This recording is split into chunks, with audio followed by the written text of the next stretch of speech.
ब्रिजभूषण जी और पंडित जी के पास आज उनके एक रीडर का मेल आया है। ये रीडर उनके ब्लॉग के शुरुआती रीडर्स में से है। हमेशा कमेंट करके पंडित जी से कम्युनिकेशन बनाए रखते हैं और आज पहली बार उन्होंने मेल किया है। कुछ परेशानी में है और इसमें पंडित जी की सलाह चाहते हैं। मेल कुछ इस तरह से है। पंडित जी नमस्कार, मैं नरेश कुमार हूं। जैसा कि आप जानते ही हैं कि मैं आपका ब्लॉग रेगुलरली पढ़ता हूं और आपसे कई बार कमेंट्स के जरिए बात भी कर चुका हूं।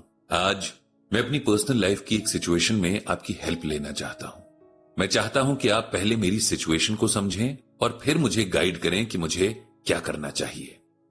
मेरी समस्या मेरी फैमिली से जुड़ी है। मेरी फैमिली यानी परिवार में मैं, मेरी पत्नी सुधा और हमारा एक बेटा है। बेटा बहुत पहले ही विदेश में सेटल हो चुका है। उसकी शादी भी हो चुकी है और एक बेटी भी है। मैं और सुधा साल में एक बार बेटे के पास चले जाते हैं। कभी कभार बेटा भी अपने परिवार के साथ आ जाता है। मुझे और मेरी पत्नी को बेटे के बाहर सेटल होने से कोई परेशानी नहीं है। उल्टा हम खुश हैं कि वो अपनी फैमिली और करियर में खुश है। मैं और सुधा भी साथ में बहुत सुखी हैं। हम दोनों तंदुरुस्त हैं। पैसे की भी फिलहाल कोई कमी नहीं है। इसके अलावा जिंदगी में और क्या चाहिए। लेकिन हम इंसान अपने लिए कोई ना कोई दुख ढूंढ ही लेते हैं। सुधा एक बहुत अच्छी इंसान है, बहुत केयरिंग भी है। उसके साथ मेरा जीवन बहुत अच्छे से बीता है, लेकिन उसकी एक आदत की वजह से वो खुद भी परेशान रहती है और मुझे भी परेशान करती है। ये आदत है फालतू के सामान को सुरक्षित और संभाल कर रखने की। वो कभी भी किसी चीज को फेंकती नहीं है, चाहे वो सालों से इस्तेमाल में क्यों ना हो। खराब हो या किसी काम की ना रह गई हो, तब भी उसे बहुत संभाल कर रख देती है। मैं अगर कबाड़ को फेंकना चाहूं तो वो मुझसे लड़ पड़ती है। हमारे घर में हमारी शादी के बाद से अब तक का ऐसा सामान मौजूद है जो कभी खुला नहीं, संदूकों में बंद है, लेकिन हम उसे फेंक नहीं सकते। मुझे मेरा घर कबाड़ खाना नजर आता है। मैं कितना भी गुस्सा हो जाऊं, लेकिन सुधा मेरी इस बात को कभी नहीं मानती कि हमें इस कबाड़ खाने की सफाई की जरूरत है। लेकिन इस आदत के पीछे भी एक वजह है और इस वजह को मैं समझता भी हूं। लेकिन अब जब वो वजह नहीं रही तो मुझे लगता है उसे इस आदत को भी छोड़ देना चाहिए। मेरी पत्नी का बचपन बहुत गरीबी में बीता। उसकी एक बहुत बड़ी जॉइंट फैमिली थी जिसमें बहुत सारे लोग एक ही छत के नीचे रहते थे। उसके परिवार में कमाने वाले कम और खाने वाले ज्यादा थे। कभी कभी तो भूखे पेट सोने तक की नौबत आ जाती थी। अभावों से भरे उस बचपन में मेरी पत्नी ने शायद जो पहली चीज सीखी थी वो थी कुछ भी बर्बाद ना होने देना। रात को अगर रोटी का एक भी टुकड़ा बच जाए तो उसे सुबह के लिए संभाल लेना।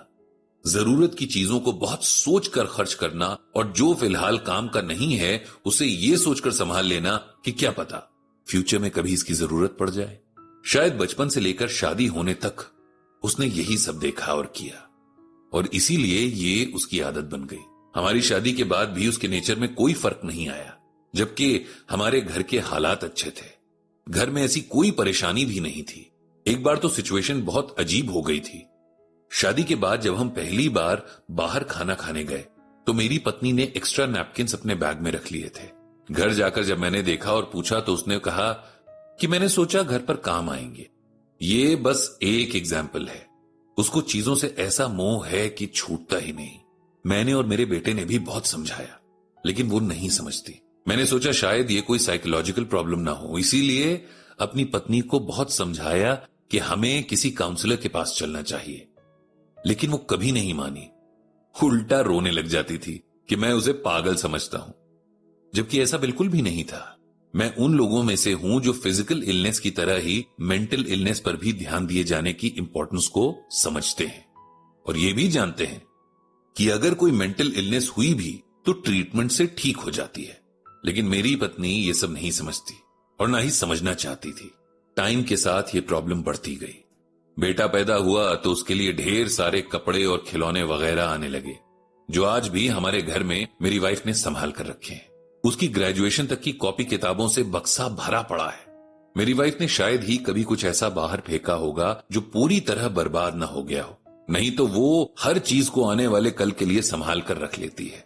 चीजों से उसका ऐसा मोह देखकर मेरा दिल बहुत दुखता है।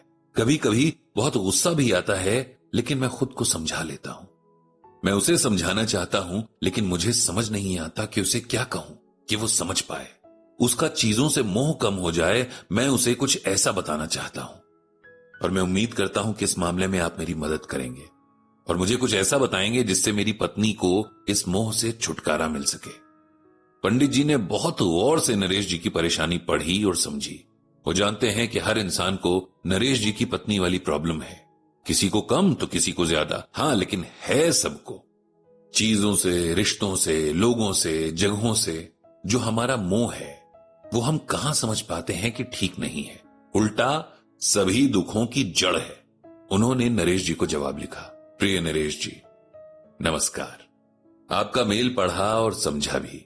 आपकी पत्नी को जो परेशानी है उसे मोह कहते हैं और इससे तो बड़े बड़े ऋषि मुनि और तपस्वी भी नहीं बच पाए हैं। हर किसी को किसी न किसी से मोह है।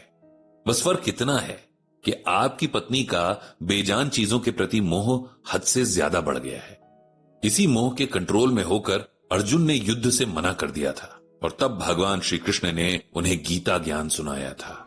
इस मोह के बारे में भगवान ने गीता में बहुत डिटेल में बताया है। एक श्लोक मैं यहां आपको बताता हूं। सत्वात् संजायते ज्ञानम रजसो लोभ एव च प्रमाद मोहो तमसो भवतो अज्ञानमेव च। इसका मतलब यह है कि नेचर ने हम इंसानों को 3 तरह के गुणों से बनाया है। हर इंसान में ये 3 गुण मौजूद हैं। इन्हें सिंपल लैंग्वेज में ऐसे समझिए। पहला गुण है सत्वगुण या आम बोलचाल में सतगुण, दूसरा गुण है रजगुण और तीसरा गुण है तमगुण।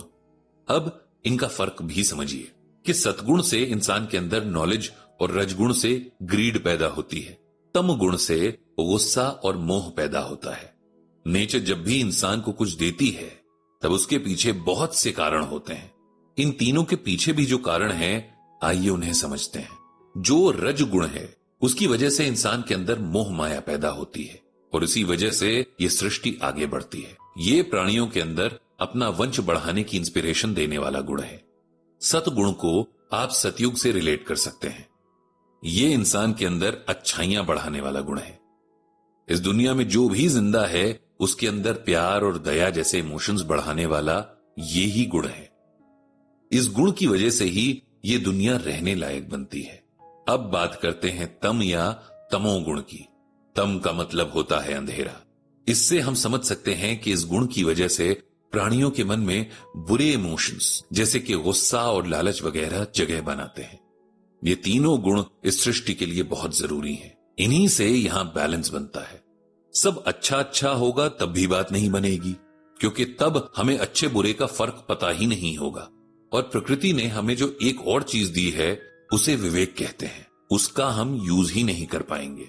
हर इंसान के अंदर सही और गलत को समझने और अपनाने की समझ होती है और एक उम्र के बाद हमारी हर चॉइस और डिसीजन में ये झलकती है। ये बहुत हद तक हम पर डिपेंड करता है कि हम कौन से गुण को खुद पर हावी होने देते हैं। इसके बाद पंडित जी ने कहा कि मोह इंसान के इस विवेक को खत्म कर देता है। इसीलिए भगवान ने गीता में मोह को तमगुण कहा है। आप अपनी वाइफ से कहिएगा कि वे गीता पढ़ें और इस बात को समझने की कोशिश करें। गीता में भगवान ने बहुत डिटेल में मोह को जानने और उससे बाहर निकलने का रास्ता बताया है। भगवान श्री कृष्ण हम सबको मोह माया के इन बंधनों से मुक्त करें और सही राह दिखाएं। इतना लिखकर पंडित जी ने मेल सेंड कर दी।